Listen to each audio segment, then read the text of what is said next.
வணக்கம். செப்டம்பர் மாதத்திலிருந்து இந்த அக்டோபர் 11 வரை ஜெனீவாவில் ஹியூமன் ரைட்ஸ் கவுன்சில் மனித உரிமைகள் ஆணையம் வந்து ஒரு ஒரு மாத ப்ரோக்ராம் மாதிரி எப்பயுமே நடத்துவாங்க. அதில் மனித உரிமைகளை குறித்து நிறைய பேசுவாங்க. அது மாதிரி இந்த வருடம் 2024 இப்போ நடந்து கொண்டிருக்கிறது. செப்டம்பர் மாதத்திலேருந்து அக்டோபர் 11 வரை நடந்து கொண்டிருக்கிறது. அதில் பசுமை தாயகத்துக்கு அழைப்பு விடுக்கப்பட்டிருந்தது. பசுமை தாயகம் 2004 யுனைடெட் நேஷன்ஸ் ஐக்கிய நாடுகள் சபையில் பங்கேற்கும் அங்கீகாரம் பெற்ற ஒரு அமைப்பாக இருந்து வருகிறது. 1995 மருத்துவர் சமூக நீதி போராளி மருத்துவர் ஐயாவால் தொடங்கப்பட்ட இந்த பசுமை தாயகம் வந்து நிறைய விழிப்புணர்வு நிகழ்ச்சிகள், கல்வி, விவசாயம், மரம் நடுவது, ஏரி குளங்களை தூர்வாருவது, போக்குவரத்து, சமச்சீர் கல்வி, அப்புறம் காவிரி காப்போம் போன்ற எத்தனையோ நிகழ்ச்சிகளை, விழிப்புணர்வு நிகழ்ச்சிகள் நடத்தி கொண்டு வந்திருக்கின்றோம். அதன் தொடர்ச்சியாக இந்த ஐநா கூட்டங்களில் பங்கேற்கும் ஒரு வாய்ப்பு 2002 நமக்கு மருத்துவர் அன்புமணி ராமதாஸ் அவர்கள் அப்பொழுது தலைவராக இருந்தார். அவருடைய தொடர் முயற்சியால் 2004 ஐக்கிய நாடுகள் சபையின் அங்கீகாரம் பெற்ற ஒரு அமைப்பாக பசுமை தாயகம் வளர்ச்சியடைந்துள்ளது.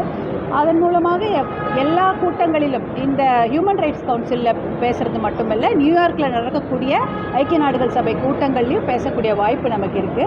அப்போ அந்த மாதிரி ஒரு நிறைய சமயங்களில் நாங்கள் நியூயார்க்கில் போய் பேசியிருக்கிறோம். இந்த முறை ஐக்கிய நாடுகள் சபையில் இப்போ ஹியூமன் ரைட்ஸ் கவுன்சிலில் பேசக்கூடிய வாய்ப்பு கிடைச்சதுனால இந்த வாட்டி போயிருக்கிறோம். மருத்துவர் அன்புமணி அவர்கள் இதை பலமுறை இங்கே பேசியிருக்கிறாங்க ஜெனீவா கூட்டத்தில். இந்த முறை எனக்கு பேச வாய்ப்பு பசுமை தாயகம் மூலமாக கிடைத்தது. மருத்துவர் ஐயா அவர்கள் எனக்கு இந்த வாய்ப்பை வழங்கி போய் பேசுமாறு எங்களுக்கு எல்லாம் சொல்லியிருந்தார். அதனால் நாங்கள் குழுவாக பசுமை தாயகத்திலேருந்து ஒரு 5 பேர் போயிருந்தோம். இங்கே போயிட்டு மனித உரிமைகள் ஆணையத்தில் இந்த கவுன்சில் பேரவையில் காலநிலை மாற்றம், அதனால் மகளிர் படும் அந்த பிரச்சனைகளை குறித்து அதை நான் பேசியிருந்தேன்.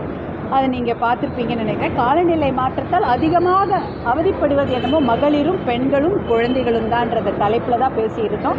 இப்போ வரலாறு காணாத வறட்சி வெள்ளம்லாம் வர்றதுனால நிறைய மகளிர் வந்து அவர்களுடைய வாழ்வாதாரத்தை இழந்து இருக்கிறார். குடும்பங்களில் வாழ்வாதாரம் போயிடுச்சு. அதனால் வேறு வழி இல்லை. ஆண்கள்லாம் வந்து வேலை தேட எங்கேயும் போயிடுறதுனால பெண்கள் வந்து வேறு வழி இல்லாமல் அவர்களுடைய குடும்பங்களை பாதுகாக்கும் ஒரு நிலைமைக்கு தள்ளப்பட்டிருக்கிறாங்க. எதுவுமே பண்ண முடியாது. குழந்தைங்களுக்கு அன்றாடம் சாப்பாடு கொடுக்கணும், குழந்தைங்களுக்கு நல்ல தண்ணி கொடுக்கணுன்ற ஒரே காரணத்துக்காக பெண்களும் நிறைய மகளிர் விவசாயிகளாக இருக்கிறாங்க. அவங்கெல்லாம் ரொம்ப மிகப்பெரிய கஷ்டத்தை எதிர்கொண்டு இருக்கிறாங்க. ஏற்கனவே ரொம்ப கஷ்டமான சூழ்நிலை விவசாயத்தில், அது காலநிலை மாற்றத்தால் இன்னும் கொடுமையாக்கப்பட்டிருக்கிறது என்று தான் சொல்லணும். அதையெல்லாம் பற்றி தான் பேசியிருந்தேன். அதே போல் தண்ணீர் பிரச்சனையெல்லாம் காலநிலை மாற்றத்தால் வந்த ஒரு பிரச்சனை தான் தண்ணீர் பிரச்சனை. அதனால் பள்ளிக்கூடங்களில் தண்ணீர் கிடையாது. நிறைய பெண் குழந்தைகள் படிப்பை பாதியிலே நிறுத்திவிடுகிறார்கள். அந்த விஷயத்தையும் அங்கே பேசியிருந்தோம்.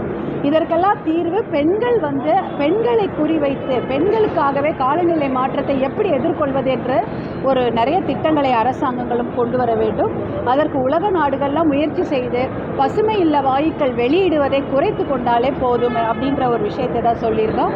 அங்கே கொடுக்கப்பட்ட நேரத்துக்குள்ளே அதை நான் பேசி முடித்து அந்த வாய்ப்பை எனக்கு வழங்கிய பசுமை தாயகத்துக்கும் நிறுவனர் சமூக நீதி போராளி மருத்துவர் ஐயா அவர்களுக்கும் என்னுடைய மனமார்ந்த நன்றியை இன்றைக்கி நான் தெரிவிச்சுக்கிறேன்.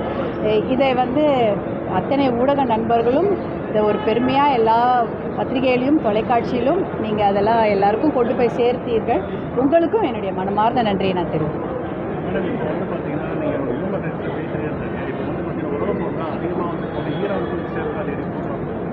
அதே மாதிரி பாலத்தின் ஈச்சர் வந்து அதிகமாக போட்டுருக்காங்க. இது அதிகமாக வந்து இருக்கக்கூடியவங்க வந்து பார்த்தீங்கன்னா பெண்களும் குழந்தைகளும் தான் அதிகமாக இருக்கிறாங்க. ஸோ இதை பற்றி ஆமாம், இப்போ இதை பற்றி ஹியூமன் ரைட்ஸ் கவுன்சிலில் இதை பற்றி தான் நிறைய பேசி கொண்டு இருந்தாங்க.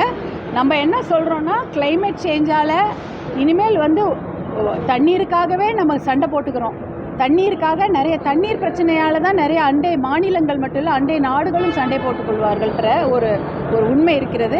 அதனால் பெண்கள் தான் அதிகமாக பாதிக்கப்படுவாங்க. அதை நம்ம எதிர்கொள்ளணும்னா காலநிலை மாற்றத்தை நம்ம உடனடியாக அதை ஒரு எமர்ஜென்சியாக ட்ரீட் பண்ணி அவசர நிலையாக பிரகடனம் செய்து அதை நாம் தடுக்க வேண்டும். அதற்கு வந்து என்ஜிஓக்களுடைய சப்போர்ட் மட்டும் இல்லை, மக்களுடைய சப்போர்ட் மட்டுமல்ல, உலக நாடுகளில் இருக்கக்கூடிய எல்லாருடைய ஒரு மன உறுதி தேவை என்பது தான் இதில் பற்றி பேசுகிறேன்.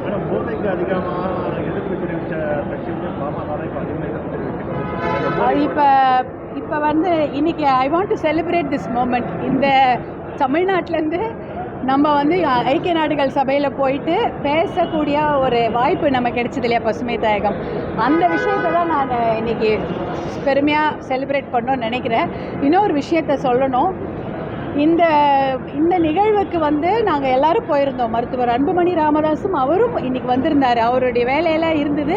இருந்தாலும் அக்டோபர் 1 பேசக்கூடிய வாய்ப்புன்னு நினச்சிட்டு நாங்கள் ஒரு நாள் முன்னாடி போயிட்டோம். ஆனால் அந்த வாய்ப்பு அக்டோபர் 3 தான் கிடச்சிது.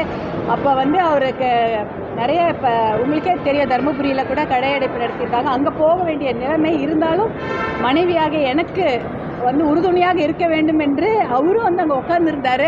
ஆனால் என் பக்கத்தில் உட்காந்துருந்தா எனக்கு கொடுக்கக்கூடிய அந்த மகளிருக்கு கொடுக்கக்கூடிய அந்த முக்கியத்துவம் குறைஞ்சிடக்கூடாதுன்னு சொல்லிட்டு தள்ளி இங்கே உட்காந்துருந்தார். அதாவது நான் உனக்கு ஃபுல் சப்போர்ட்டாக தான் வந்திருக்கேன், ஆனால் அந்த உன்னோட லைம் லைட்டை இப்போ கூட பார்த்துருப்பீங்க, கூட தான் வந்தார்.